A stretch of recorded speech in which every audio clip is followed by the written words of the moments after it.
The Mutual Broadcasting System presents The Family Theater, starring Walter Brennan and Beulah Bondi, with William Gargan as your host.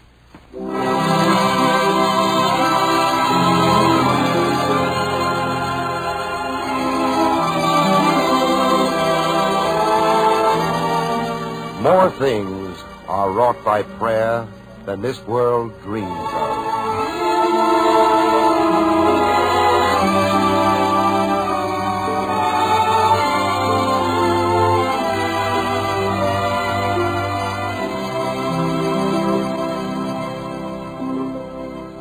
Good evening. This is Bill Gargan. And before I say another word, I want to thank all of you on behalf of the Family Theater for your telegrams, letters, and phone calls which we received after last week's program. As a matter of fact, so many of you called that the network switchboards here in Hollywood and all over the country were literally jammed. And many of you asked the same question. Who sponsors this program, the Family Theater? The answer is simple. Nobody. And everybody. The actual show is put together by a lot of us in pictures and radio who agree that the most important thing in the world is our family. My family and yours. We think that a happy family means a happy community. A happy community means a happy country. And happy countries, well, when you love your neighbor, you don't fight with him, do you? And so we offer this program, its plays and players, with the conviction that prayer, that's what I said, prayer, family prayer, will give us the faith and understanding which we all need to keep our families together. If you're listening to Family Theater tonight for the first time, and you're wondering how faith can help you, why not sit back and listen to Charles Tazwell's story, No Night Too Dark, with Meredith Willson's orchestra, and starring Walter Brennan and Beulah Bondi, with Jennifer Holt and Jean Reynolds.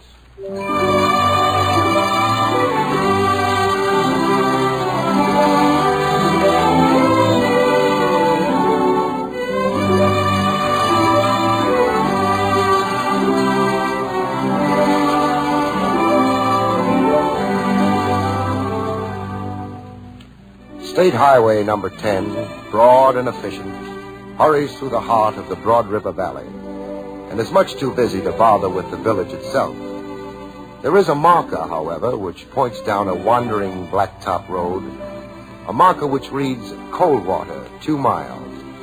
Just under this marker is a hand-lettered sign which says Jonathan Carter, 2 1/10 miles. Dry goods, notions, bargains of all kinds, and notary public. Travelers who follow this secondary road will find Jonathan in his favorite rocker on the porch of his store, his wise old eyes bestowing a kindly benediction on Broad River Valley and all its inhabitants, his cat Clementine perched on his shoulder, both of them purring in the warmth of the early spring sunshine. Yes, sir. There's not a doubt about it, Clementine.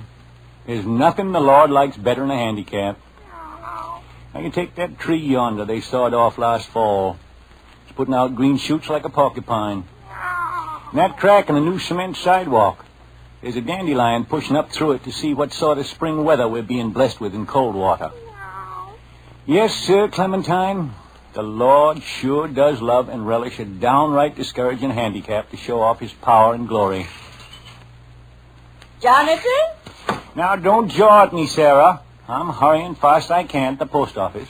That's where you told me you were going 20 minutes ago. Is that rocker as far as you've got? Yep. Got overtook by a thought and sat down to puzzle it out. Oh, stuff and pure nonsense. In fact, I got to wondering why you're twice as pretty now as when I paid off for our wedding 40 years ago. If you think you can get around me with a lot of soft soap... Sarah, now, Sarah. You know I never spoke a truer word in my life. You always were the prettiest. There are moments, Jonathan Carter, when you're purely exasperating. If you'd keep still till I can tell you what I came out here to say. Well, whatever it is I forgot, I'll mail, open, fix, empty, tend to directly I get back from the post office, Sarah. That's a solemn promise. But you don't have to go to the post office. That's what I've been trying to tell you. Oh? Mrs. Skinner picked up the mail and left it at our back door. Oh, neighborly woman, Mrs. Skinner. Must bathe in the milk of human kindness. Well, there wasn't much. 2 bills, Yeah. 3 advertisements, Yeah. and a telegram. Who's dead? Nobody's dead. It's from that Mr. Calder. Oh. Well, let's see. That'd be Will Calder, take it. Lieutenant Calder. He was with the Marines. Yeah. That Boston fella that built the cabin out on the river to write books in. That's the one. Mm-hmm. Nice boy. Always liked Will. First author I ever met that didn't wear his hair like a sheepdog. What'd he wire about? He's coming home Saturday. Can't get together a brass band to welcome him on that short notice. Now, don't you go making any fancy plans, Jonathan. All he wants is the cabin cleaned. And the telegram was to me. I never knowed till now that you and him was that well acquainted. Why, that summer he was here, he was in to buy something nearly every day, don't you remember? Yeah. But I also recollect that was the summer I had Peggy Griffin working on my books. I planted her right by that counter of slow-moving items every time Calder came in. Got rid of 6 egg beaters, 2 gallons of sheep dip, and the hog oiler I never expected to sell. Well, they made a real handsome couple. Mm-hmm. I spent a deal of time studying the matter over before I matched them up. Why, Jonathan Carter, you had nothing to do with it. Well, who got Peggy to read his book and tell him how wonderful it was? Who got him to take her swimming in that red bathing suit I ordered, COD, $5.98, dealer's discount, FOB? Peggy and that Calder fellow would have gotten together without your help. And you know something? I think they had a definite understanding before he left. Oh, I'm certain sure they did. She had the same happy cat-eat-the-cream grateful look that you had when I asked you to marry me. Why, Jonathan, I never did. Oh, I'm unbelieving of your good fortune. Of all the tall stories, but I haven't the time or the inclination to argue nonsense. I'm running over to ask Mrs. Scuddy if she wants the job of cleaning. Yeah. If a customer shows up while I'm gone, see if you can stir yourself to wait on him. Yeah. And if Peggy Griffin comes in, restrain yourself just this once, Jonathan, and don't go asking questions.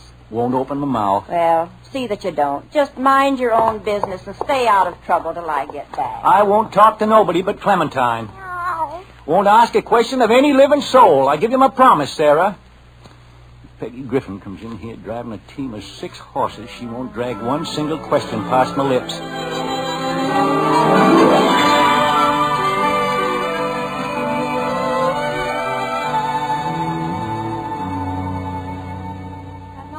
But it's nothing I want to talk about, Jonathan. And if you don't mind, I'd like a bucket of carpet tack. Right yonder on the notion counter, Peggy. You can pick 'em out yourself. Thank you.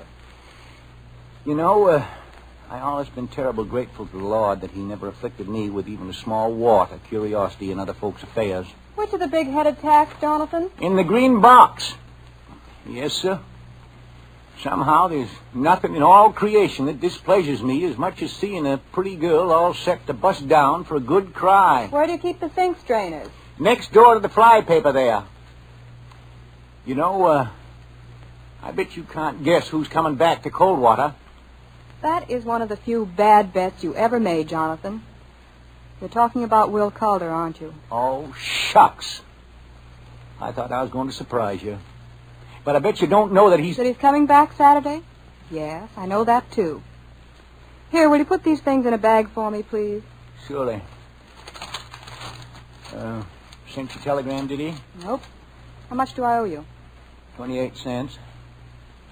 Wrote your letter? Nope. Can you change a 5? Think you can. How'd you find out about Will? A telegram isn't very secret in a place as small as Coldwater. The whole village is talking about the one he sent Sarah. 30, 50, $1, 2, 3, 4, and 5. Thank you. You know, it's powerful strange him not letting you know. I thought you and Will was... Oh, darn it, Jonathan. Well, I was just remarking... Do you have to keep on and on and on? But all I ever said was...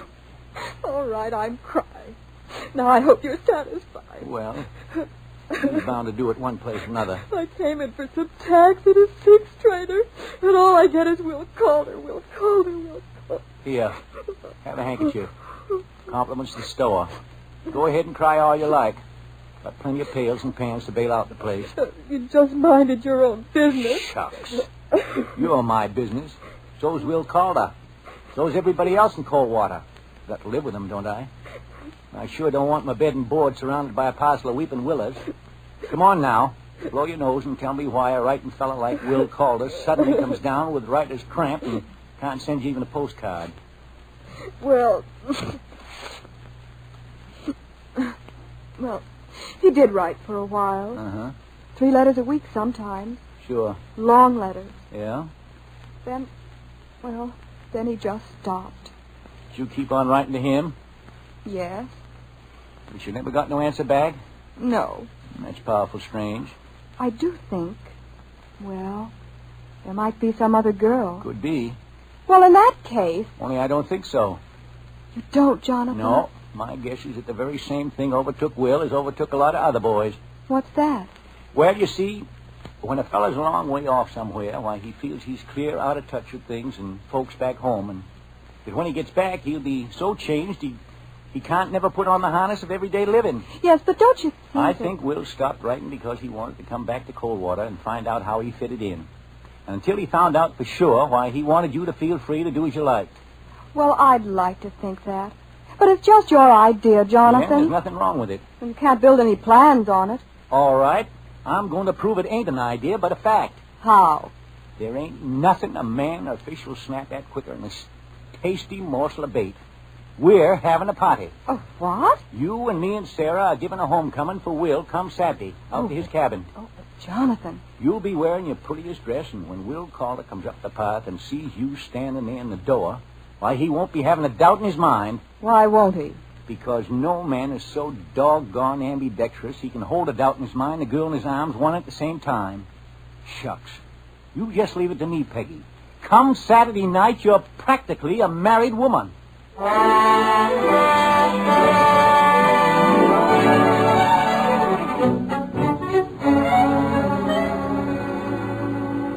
Jonathan, will you please get me some wood out back of the cabin? And leave those olives alone. Oh, I was just winnowing out the rutty ones, Sarah. And by the time Will gets here, there won't be any left. Shucks, kind of recollect that Will don't fancy stuffed ones anyhow. You don't recollect anything of the kind. If you go and get into Jonathan, if you love me, don't pick at that chocolate cake. Just brushing a fly off, Sarah. There are no flies this hour of the night. What time is it? Shouldn't Will's train be in by now? Sure. Heard it whistle for the station a half hour back. Well, then if he takes Zeb's taxi, he ought to be along any minute. Where's Peggy got to? She's out in front in the car, trying to find out where you put the spoons I gave you. Spoons? Yes, the spoons. Oh, they're wrapped in some napkins under the hood. Well, why on earth did you put them there? Keep the carburetor from rattling. Oh, my stars. Yeah, I'll go get the wood for the stove. Sarah? Jonathan? Yes, Peggy. He's coming. I just heard the car turn in from the main road. You did? How's my hair all right? How do I look? Oh, perfectly beautiful. You're as slick and pretty as a new red fire engine. Yeah, that's Zeb's taxi, all right. I'd know that engine knock over a convention of woodpeckers. Do you think he'll like me? That's the craziest question I ever heard. Now, here's what we'll do.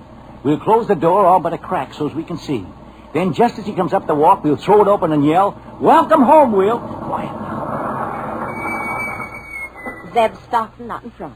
I can't see Will. Can you? Now, just hold your horses.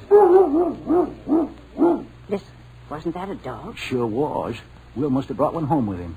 Yes, there it is. It just jumped out of the taxi. Big dog, too. Oh, he always did love dogs. He wrote me once about a pup that he'd picked up. There's Will. See, he's just getting out Jonathan. He's got a cane. And he's wearing dark glasses. Jonathan. Good Lord. Oh, no. Dear Lord, save us. The boy's blind.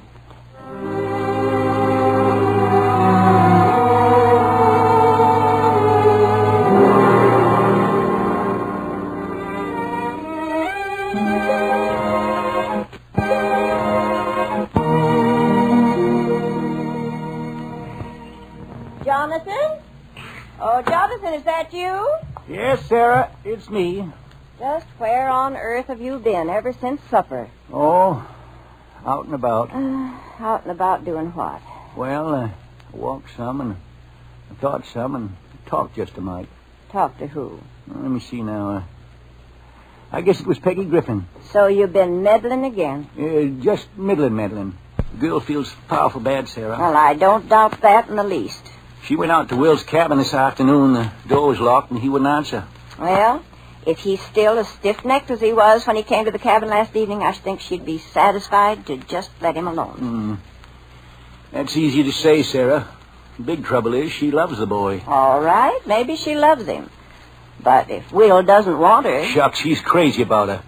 Why, that was only his doggone pride talking so big and independent when he asked us to all take our leave and not come back. Now, listen, Jonathan. If we'd stayed just 5 minutes more, why, he'd have busted down and bawled like a kid that's lost and scared. He told us just as plain Sure as he could did, be. sure he did.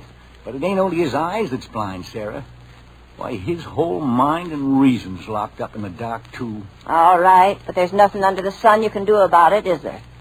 Now go on, change your shirt and get ready for church. Oh, I ain't going to church this evening. Now, Jonathan. Did all my praying this morning. But you promised me that you'd go. Hey, got some work to do. Concerning Peggy Griffin and Will Calder, I'll be bound. Could be, and maybe. Oh, Jonathan, just this once. Won't you tend to your own business and leave some things to the Lord? Why, the Lord loves them that help themselves and others, Sarah. Oh, if you want to misquote the scripture. But... You go right along to church now. In the meantime, there's some business for the Lord and me out to Will Calder's cabin.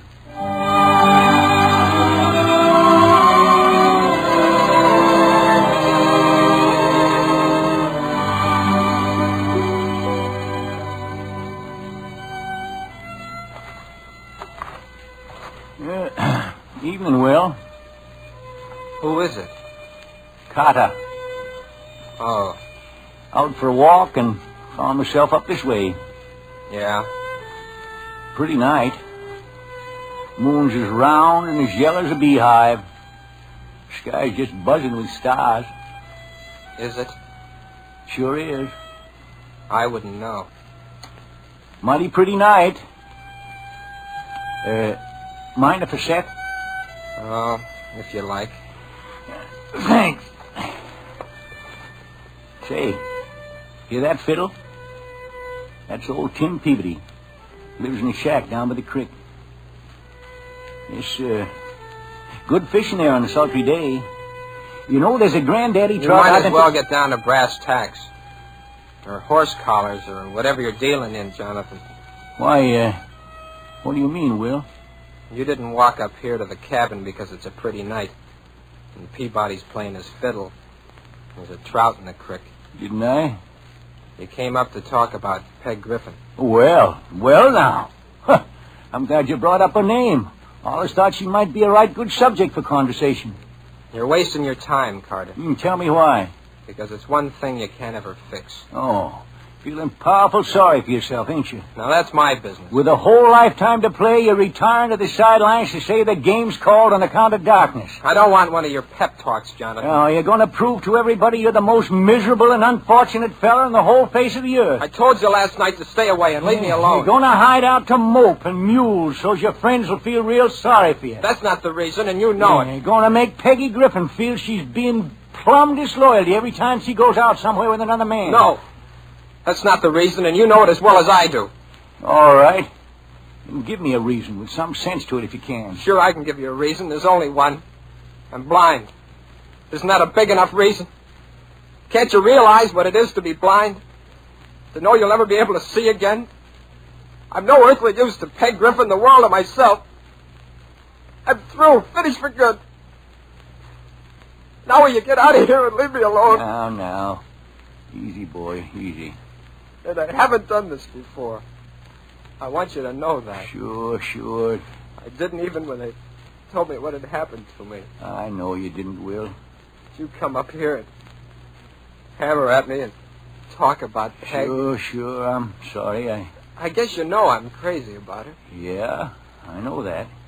But even you can see that I haven't the right to hold her to a promise we made before this thing happened to me. Well, maybe you don't realize how much she loves you. Well, maybe she does. But she's got to get over it. You're asking for a miracle, son. But don't you see? I'm living in a world different than she is. A dark world, where things have no size or color.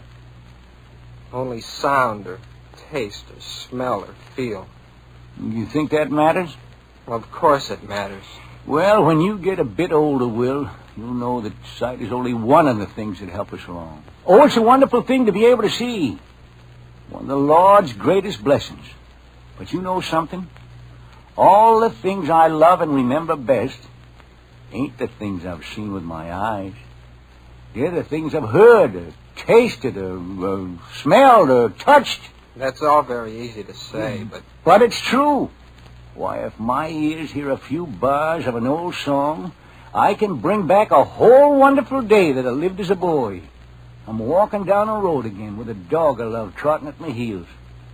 Yes, and although the years have dimmed the memory of my mother's face, if I smell the spicy perfume of petunias just at dusk, I can see her standing in her garden and smiling at me.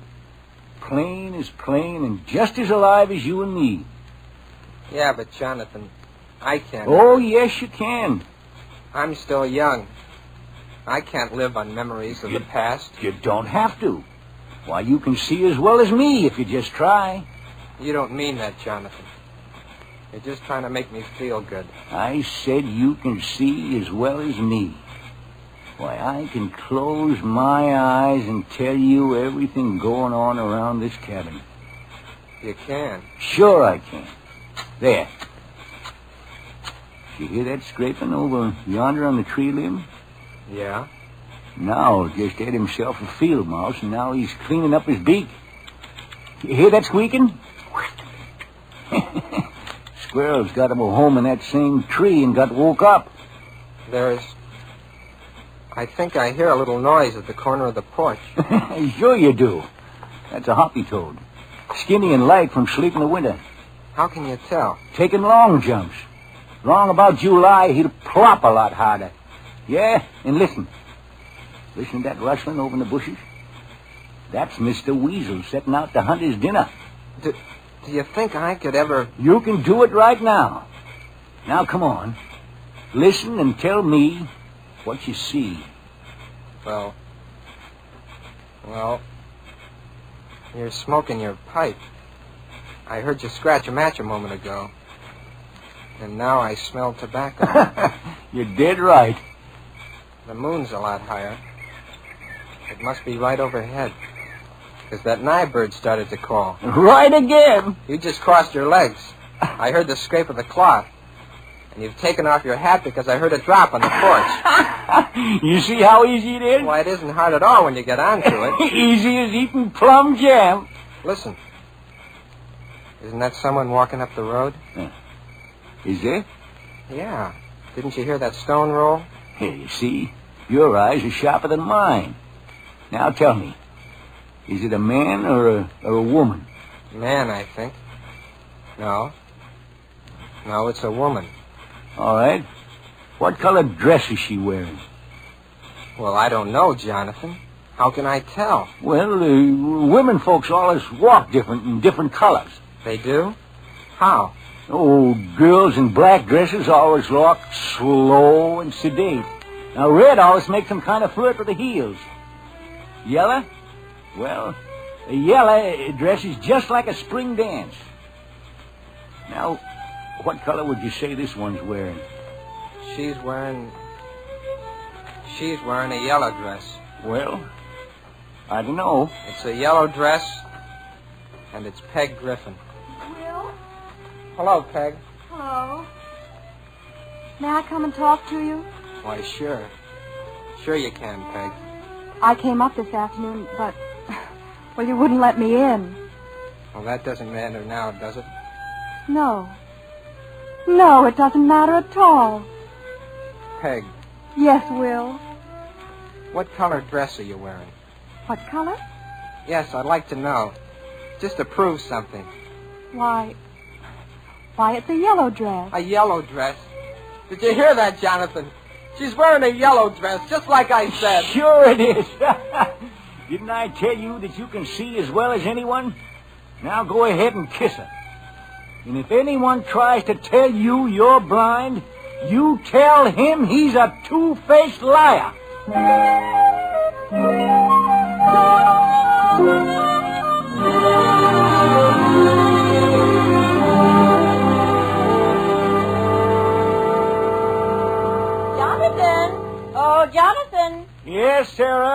down here on the front porch, letting Neptune out for a run before he goes to bed. Well, don't stay out too long. It's chilly. Oh, shucks, it's a wonderful night. Real spring-like. Well, land of mercy, will you look at that, Clementine? That bush I thought was through for good is sprouting up new again. No two ways about it, Clementine. There's nothing the Lord likes better than a handicap. Whether it's a lilac bush, an oak tree, or Will Calder, the Lord has a way of managing things.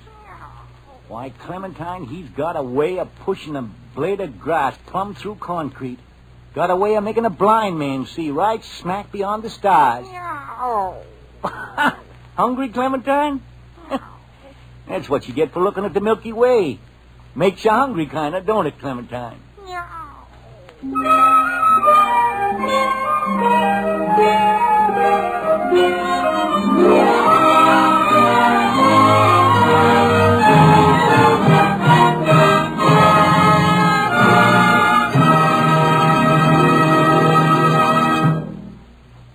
This is Bill Gargan again, expressing our thanks to Walter Brennan, Beulah Bundy, Jennifer Holt, and Gene Reynolds for such delightful performances.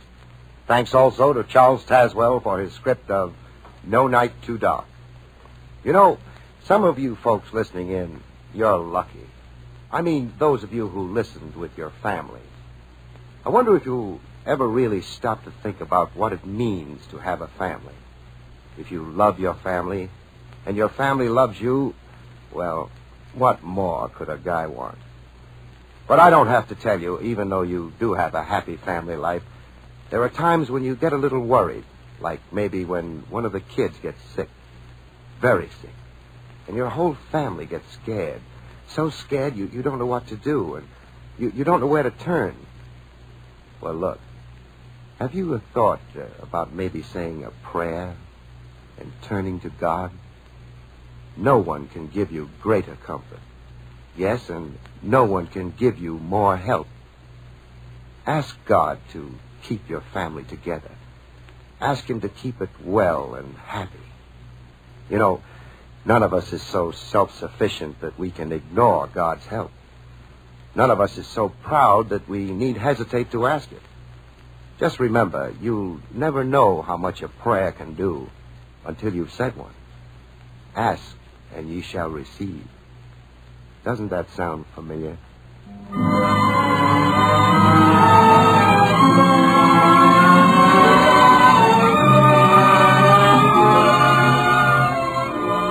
Before saying goodnight, I want to express our thanks to all of you who have helped make this program possible. Thanks also to Richard Sandville for directing our play tonight. Next week, our stars in the Family Theater will be Bing Crosby, Irene Dunn, and Dana Andrews in another story by Charles Tazwell entitled J. Smith and Wife. Now, this is Bill Gargan saying good night, all.